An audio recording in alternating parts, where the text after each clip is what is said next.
नमस्कार, स्वागत है आपका हमारे चैनल में। कैसे हो? आशा करती हूँ आप सभी लोग ठीक हो। पहली वाली वीडियो में मैंने तुलसी विवाह का शुभ मुहूर्त और शुभ टाइम और संपूर्ण विधि बताई थी। तो इस वीडियो में जो तुलसी विवाह का पौराणिक कथा है वो मैं बताने जा रही हूँ कि ये कथा क्या है, क्यों मनाया जाता है और किस लिए मनाया जाता है, वो मैं विधि आपको बताने जा रही हूँ।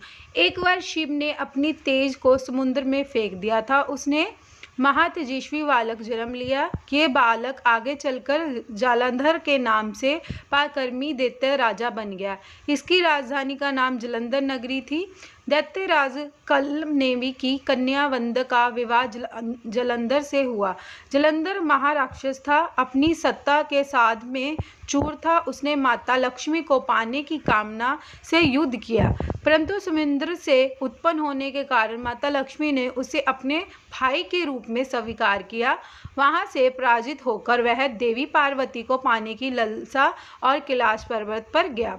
भगवान देव शिव का ही रूप है धरकर माता पार्वती के समीप गया, परंतु मां ने अपनी योग बल से उसे तुरंत पहचान लिया तथा वहां से अंतर ध्यान हो गई।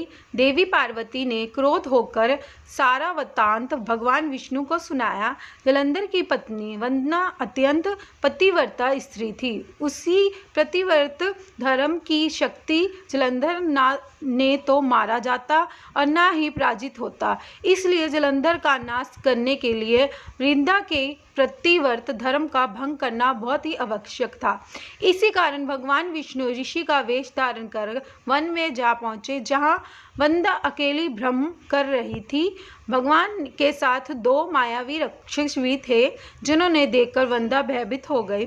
ऋषि वंदा के सामने पल में दोनों ही भस्म कर दिया। उसकी शक्ति देखकर वंदा कैलाश पर्वत पर महादेव के साथ युद्ध कर रहे अपने प्रति जालंधर के बारे में पूछा तो ऋषि ने अपने माया जाल के दो वानर प्रकट किए। एक वानर के हाथ में जालंधर का सिर था और दूसरे हाथ में धड़। अपनी पति की यह दशा देखकर वृंदा मूर्छित होकर गिर पड़ी। होश में आने पर उन्होंने ऋषि रूपी भगवान से विनती की कि वह उसके पति को जीवित करे।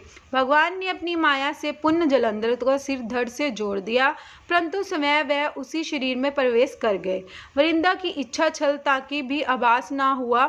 जालंधर बने भगवान के साथ वृंदा प्रतिव्रता का व्यवहार करने लगी, जिससे उसका स्त्री भंग हो गया। ऐसे होते वृंदा की पति जालंधर युद्ध में हार गया। इस सारी लीला का जब वृंदा को पता चला तो उसने क्रोध होकर भगवान विष्णु को हृदयहीन शिला होने पर श्राप दे दिया। अपने भक्तों के श्राप के भगवान विष्णु ने स्वीकार किया और शालिग्राम पत्थर बन गया। सृष्टि के पालनकर्ता के पत्थर बन जाने से ब्रह्मांड में असंतुलन की स्थिति हो गई। यह देखकर सभी देवी देवताओं ने वृंदा से प्रार्थना की वह भगवान विष्णु की श्राप मुक्त कर दे। वृंदा ने भगवान विष्णु की श्राप मुक्त करे स्वयं आत्मदह कर लिया। जहाँ वंदा भस्म हुई वहाँ तुलसी का पौधा उग गया। भगवान विष्णु ने वंदा से कहा, हे वृंदा, तुम अपने स्त्रीत्व के कारण मुझे लक्ष्मी से भी अधिक प्रिय हो गई हो। अब तुम तुलसी के रूप में सदा मेरे साथ रहोगी। तब से हर साल कार्तिक महीने के देव उठानी एकादशी का दिन तुलसी विवाह के स्वरूप में मनाया जाता है। जो भी मनुष्य मेरे शालिग्राम के रूप के साथ तुलसी का विवाह करेगा, इससे उसे इस लोक और परलोक में विपुल यश प्राप्त होगा। उसी दैत्य जालंधर की यह भूमि जालंधर नाम के विख्यात है। सती वृंदा मंदिर मोहल्ला कोट किशन में स्थित है। कहते हैं इस स्थान पर एक प्राचीन गुफा भी थी जो सीधी हरिद्वार तक जाती है। सच्चे मन से 40 दिन तक सती वृंदा देवी के मंदिर में पूजा करने से सभी मनोरथ पूर्ण होती है। जिस घर में तुलसी होती है वह यमदूत भी अब असमय नहीं आ जा सकते। मृत्यु के समय जिसके प्राण मंजरी रहित तुलसी और गंगा जल मुख में रखकर निकल जाते हैं, वे पापों से मुक्त होकर बैकुंठ धाम में प्राप्त होते हैं। जो मनुष्य तुलसी व आंवले की छाया में अपनी पितरों की श्रद्धा करते हैं, उसके पितृ मोक्ष की प्राप्ति हो जाती है। ये थी तुलसी की जो कथा। किस लिए थी, क्यों थी, ये मैंने अपनी वीडियो के राहत में बताया है। आशा करती हूँ आपको ये वीडियो अच्छी लगी हो। अगर वीडियो अच्छी लगी हो तो लाइक शेयर कमेंट जरूर करना। नमस्कार ना।